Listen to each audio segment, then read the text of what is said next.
स्वच्छ, सुंदर व सुरक्षित समुद्रकिनारा लाभलेले अलिबाग तालुक्यातील नागाव हे पर्यटन स्थळ म्हणून पर्यटकांच्या पसंतीस उतरले असून तेथील वाढत्या पर्यटनाने सुरक्षिततेचा प्रश्न ऐरणीवर आहे। त्यानिमित्ताने नागावची सुरक्षितता संदर्भात ग्रामस्थ व व्यावसायिक यांच्याशी चर्चा व मार्गदर्शन कोकण परिक्षेत्र कोकण भवन नवी मुंबई पोलीस महानिरीक्षक संजय दराडे यांनी केले। त्याचप्रमाणे नागावमध्ये लवकरच पोलीस चौकी सुरू करण्यात येईल असेही दराडे यांनी सांगितले।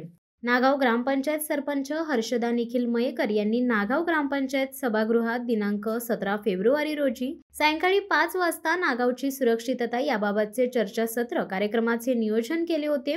यावेळी प्रमुख अतिथी म्हणून कोकण परिक्षेत्र कोकण भवन नवी मुंबई पोलीस महानिरीक्षक संजय दराडे उपस्थित होते। यावेळी त्यांच्या समवेत रायगड पोलीस अधीक्षक सोमनाथ घारगे, अपर पोलीस अधीक्षक रायगड अभिजित शिवतरे, पोलीस निरीक्षक अलिबाग पोलीस ठाणे किशोर साडे यांची उपस्थिती होती। यावेळी नागाव ग्रामपंचायत माजी सरपंच नंद मयेकर, माजी सरपंच निखिल मयेकर, ग्रामपंचायत सदस्य व सदस्या यांच्यासह मोठ्या संख्येने नागाव ग्रामस्थ महिला यांची उपस्थिती होती। यावेळी नागावमधील वाढते पर्यटन व त्यासाठीची सुरक्षितता, महिला सुरक्षितता याशिवाय पोलीस महानिरीक्षक यांनी मार्गदर्शन केले।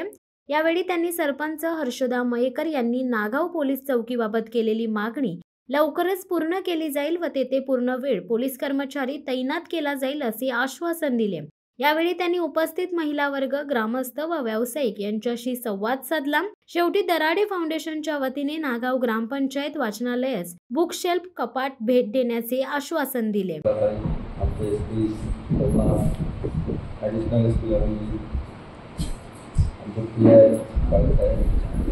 या ठिकाणी उपस्थित सर्व ग्रामपंचायत सदस्य, सर्व तरुण वर्ग, पत्रकार बंधू वगैरे, जनरली काय होतं की आता मी आयजी रँकचा माणूस जनरली जिल्हा हेडक्वार्टरला येतो। जिल्हा हेडक्वार्टरला मग जिल्ह्याचे जे काही प्रमुख लोक आहेत त्यांच्यासोबत चर्चा करतो, आमच्या लोकांची जिल्हा लेवलात मीटिंग घेतो आणि मग तिथूनच कुठेतरी एखाद्या पोलीस स्टेशनला भेट होते।